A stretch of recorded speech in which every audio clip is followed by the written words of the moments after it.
This is a completely new topic for me, except for my interactions with Hendrik and with Naren. I have no idea of politics except what I read in the newspapers. But when Hendrik approached me with this whole topic, we quickly had an idea of how soft power might work in the brain and how that might be analyzed from a behavioral economics and neuroscience and cognitive neuroscience perspective. So this is a bit more what I want to talk about today. So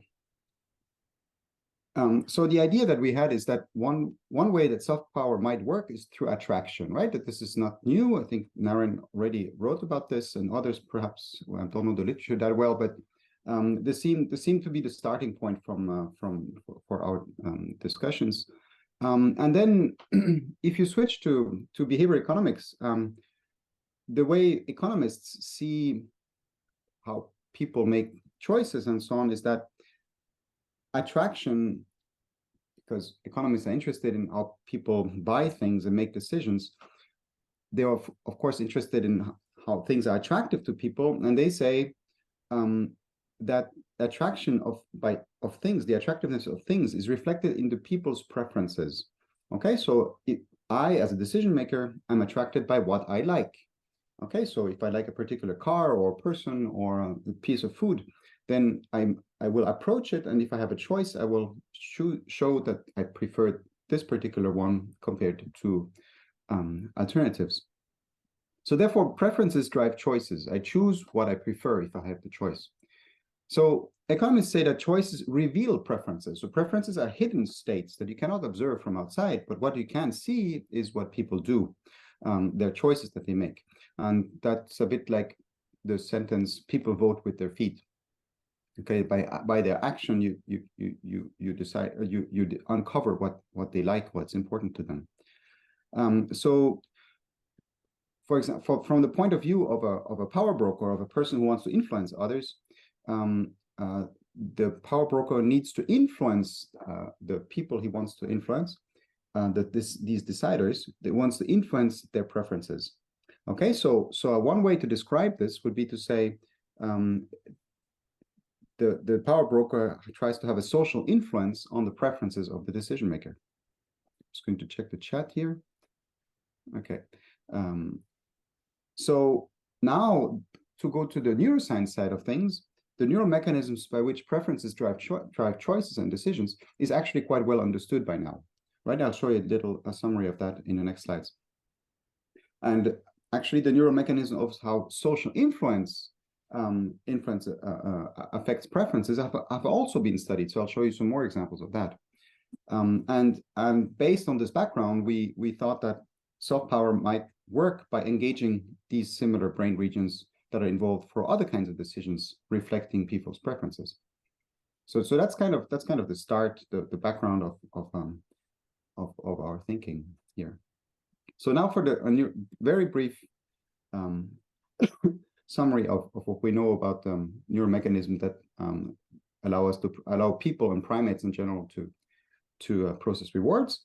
So a prominent source of information about rewards comes from the so-called dopamine neurons. So these are neurons that are covered with receptors to a certain neurotransmitter called dopamine, and they start to fire whenever the animal or the person is in presence of something that they like, when they receive something that they like.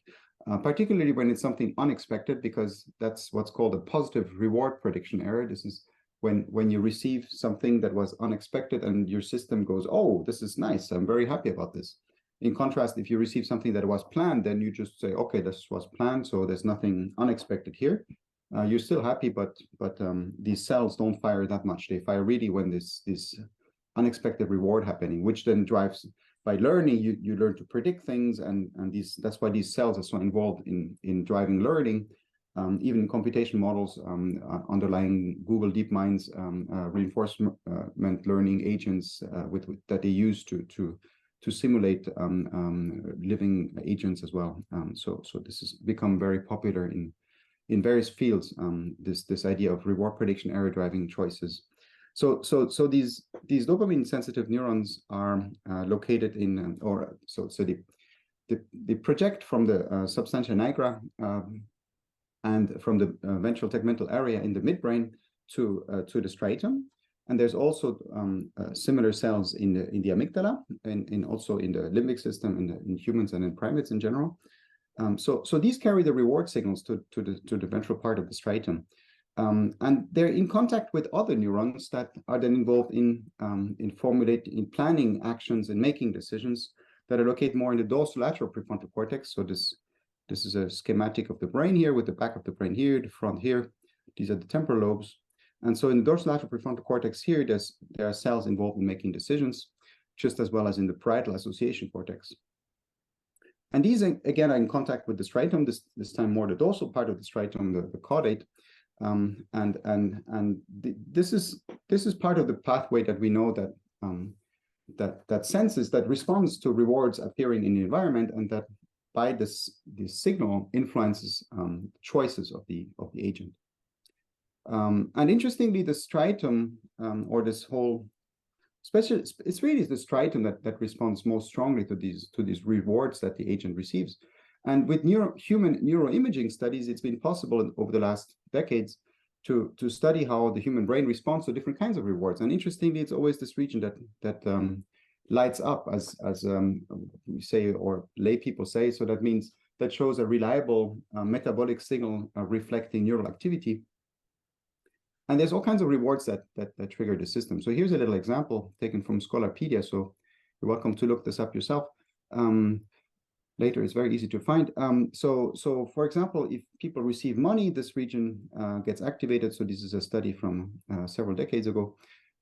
Reward prediction errors, as I said, and that drive signals, that drive learning also activate this region. This time it's on the other hemisphere, which people don't care so much about these regions because they're so, let's say, low level in the architecture of the brain, are pretty much similar in both hemispheres.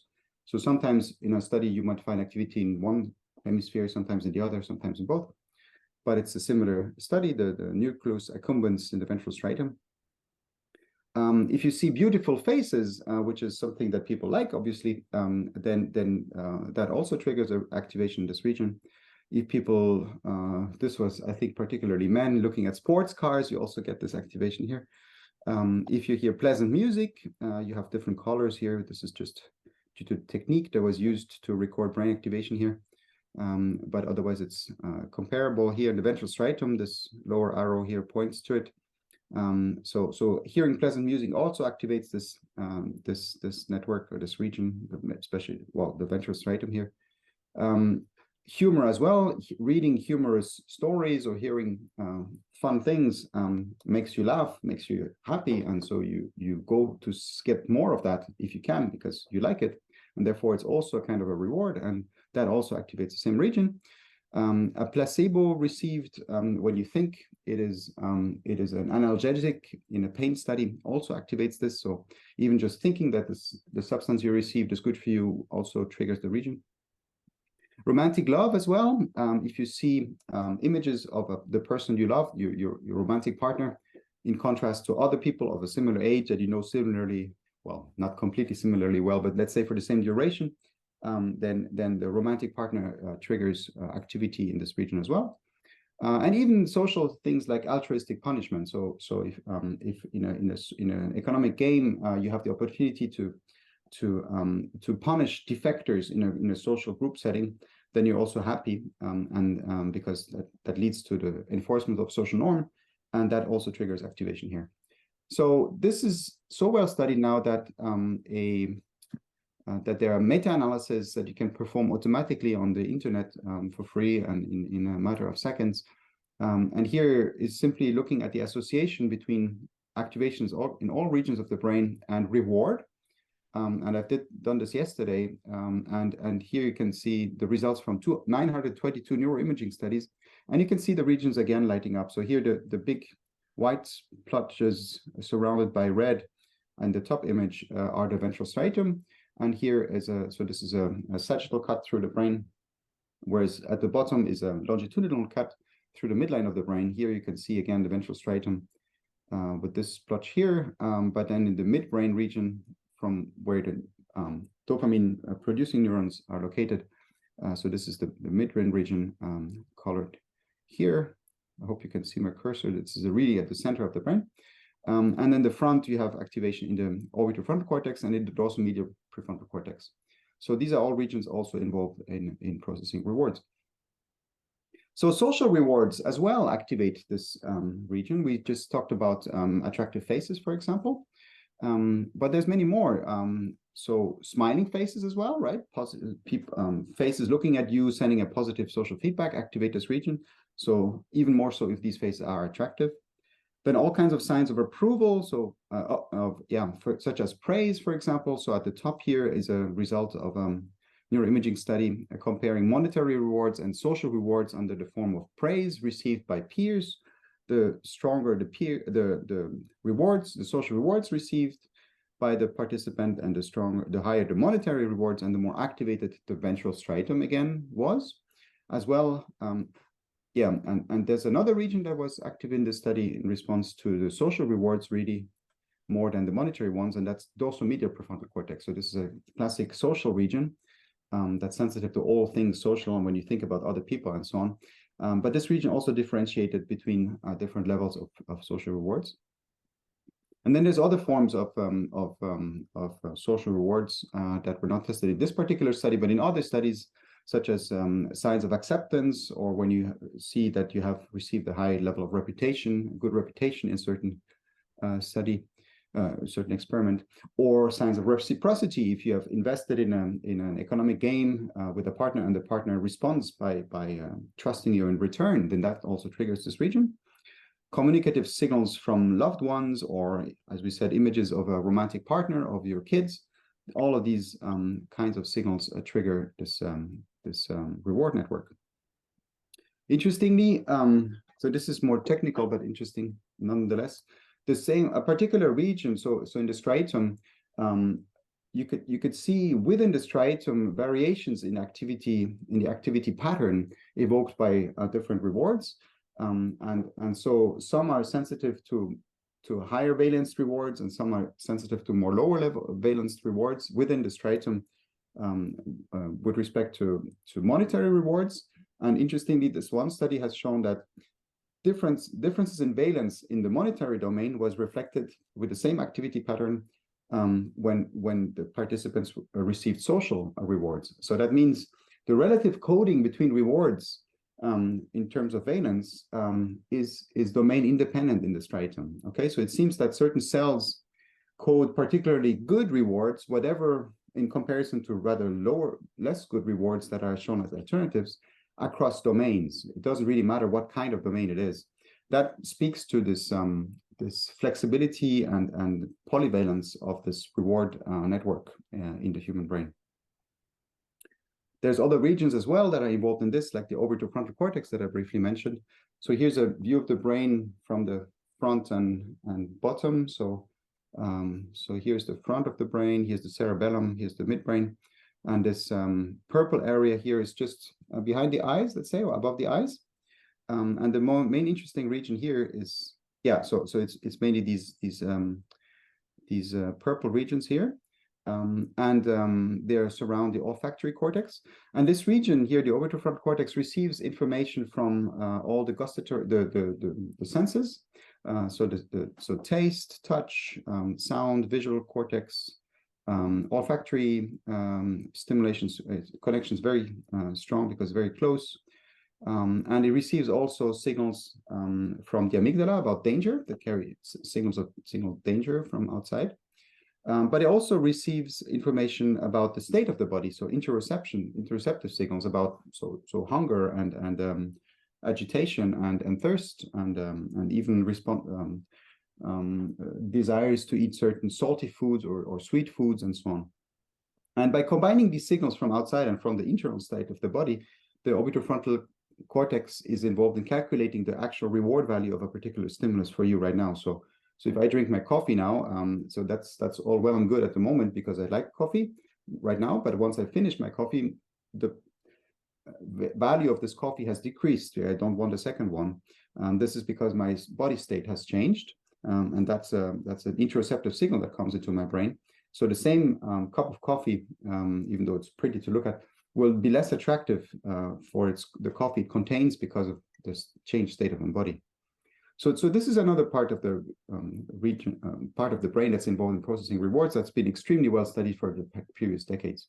So that's just to show you how much is known in very, very whirlwind tour of the system, how much we know about the neural system, the neural system processing rewards. And our idea, of course, is that soft power works by triggering the same system. So as I said, also social influence on preferences is reflected in the activity of the system. So here, for example, I've selected 3 random studies to demonstrate this. See how am I doing on time? Yeah, I'm still okay. So in this study here, participants lying in an MRI scanner saw symbols, just abstract symbols that were socially tagged previously, some of them, and they were tagged as being popular, so that lots of other people looking at these symbols liked them, that they were popular, or rather that these another set of symbols were not so popular from peer group. And participants in the scanner also saw new symbols that nobody had seen, or that these peers had not rated before as being popular or unpopular. And the question was, how does the brain respond when we see these symbols? The symbols were chosen because they're completely abstract, right? In this case, they're not directly primary rewards, and so the system should not be triggered particularly strongly by the symbols per se. But the idea was to see whether the activity in a reward system was reflected on the fact that they were popular or unpopular or new. And what the study has found here is that the medial prefrontal cortex, this region here at the front of the middle of the brain, responded more to the popular and unpopular symbols than to the new ones, which suggests that it codes the social acceptance or not acceptance, but the social, the knowledge of the peer group about these symbols, in contrast to the new symbols that the participants saw without any association from peer groups. And another region, so this is in the dorsal part of the striatum. The striatum is the region we just talked about. In this case, it's the caudate that's more linked to action than to actually processing rewards. And this one showed activity for the new and for the popular items, and discriminated the popular from the unpopular items. So here it seems that there was a sign of popularity of how popular these symbols were in a peer group, affecting the neural signals in that particular group of participants. So this is an early studies from 2009. There are better studies since, but that's one of the first studies on social influence I could find. And here's another one. So that's using a delayed monetary reward task, where you have to choose between a certain sum of money now or a larger sum of money later. And depending on the relative value of these two choices, sometimes you choose the early, sometimes you choose the late reward. This is a classic known task in behavioral economics. And the interesting thing about, so this has been studied in neuroimaging before and triggers the reward system reliably, so we know that this works. But here, what the experimenters did is they asked participants to make these choices based on their own preferences, so that's their subjective value, or based on the learned preferences of other people that they have watched doing this task before. Okay, so the participants have seen other people do this task, learned which of these choices is preferred, and remember this, but that's not their own preferences, that's really the preference of the other group. And while they will undergo fMRI scanning, they have to concentrate either on their own value, what I really prefer, or on what they remember that the others preferred. And here, the study has then used computation modeling to track neural signals responding to the reward value of these different options over time, either in trials where they have participants concentrate on their own subjective value, or on the value of the other people, this normative value, as it's called here. Okay, and they found regions, one region in the dorsal medial prefrontal cortex that responded more to the normative value, that coded more what other people think of these choices, of the preferences of the other people, contrasted with the ventral part of the prefrontal cortex, or the medial prefrontal cortex, that codes more the subjective value of the person themselves, okay, when they use their own preferences to make these choices. So that's interesting as well. And there's a third study that I found that I liked. So in this case, participants just saw normal faces of people and had to rate them in terms of attractiveness. And after having given their own ratings, they saw ratings of other people. Okay, so then they could either change their ratings or not based on what other people thought. And indeed, they did so. So statistically, they were influenced by the judgments given by other people onto the same faces. So this is shown here on the left. There's a so they rated first the faces only themselves, then they saw the ratings of the other people and could update their ratings. And so here's a plot of the change between the first and the second ratings as a function of what the peers, the other people, said about these faces. Okay, so if they received no feedback from others, then they didn't change their ratings.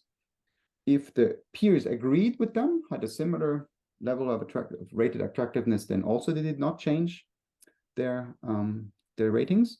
But if the peers rated these faces higher, then they increased their attractiveness ratings. And if the peers rated these faces as lower, less attractive than the participants, then the participants adjusted their ratings by decreasing them. Okay, so that shows they were sensitive to the other people's ratings of attractiveness.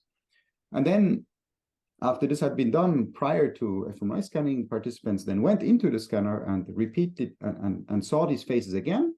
And they saw faces about which peers had given a higher rating than themselves, or faces for which peers had given a similar kind of rating or lower rating or no rating at all. And now on the right side here, well, on the middle, you see the activity in the nucleus accumbens. So this is I and II here, left and right nucleus accumbens, a central part of the ventral striatum. And here's another cut, a sagittal cut through the brain that shows activity in the orbitofrontal cortex here at the front, this triple I. And on the right side, you can see the activity in these regions in response to the different categories of faces that people saw. And what you can see is that overall the relative profile of these colored bars reflects very much what you see on the left, the behavioral ratings. So that shows that the nucleus accumbens, this is I and II here, changes its activity not only by reflecting the ratings of the participants, but how different the ratings of the participants were compared to the ratings given by other people of the same faces.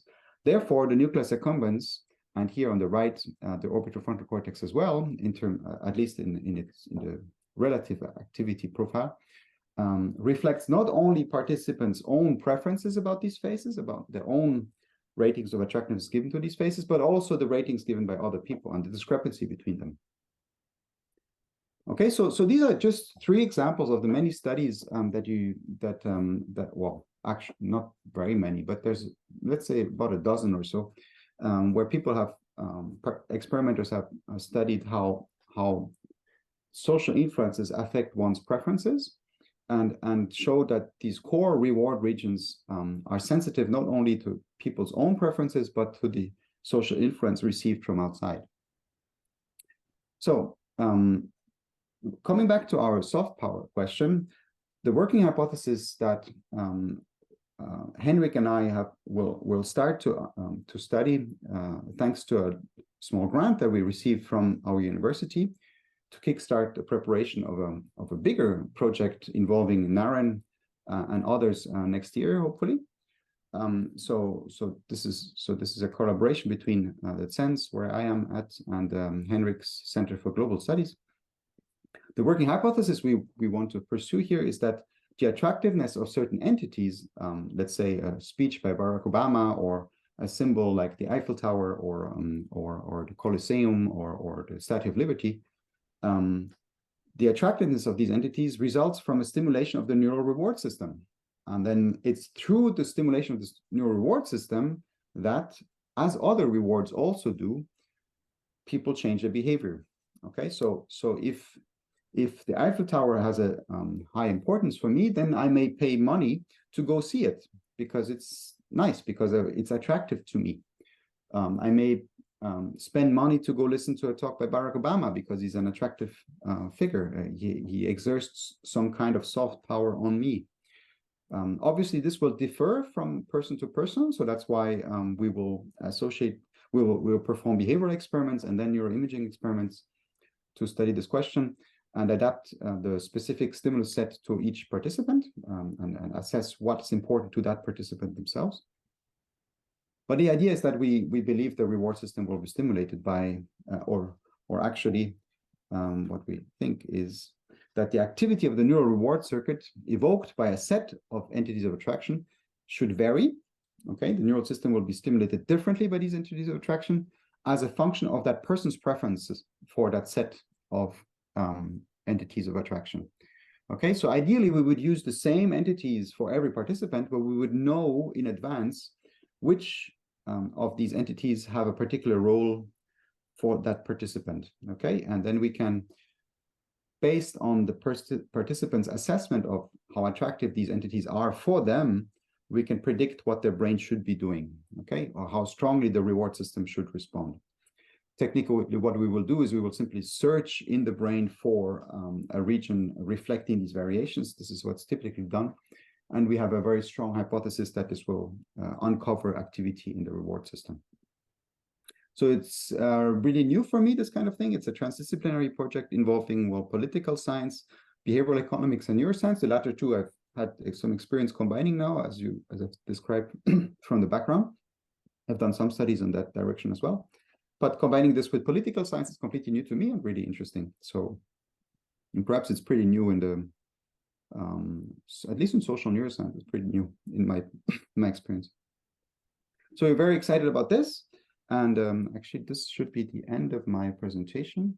I think I might have spoken a little too long, but thank you very much for listening. And perhaps we'll have time for a couple of questions.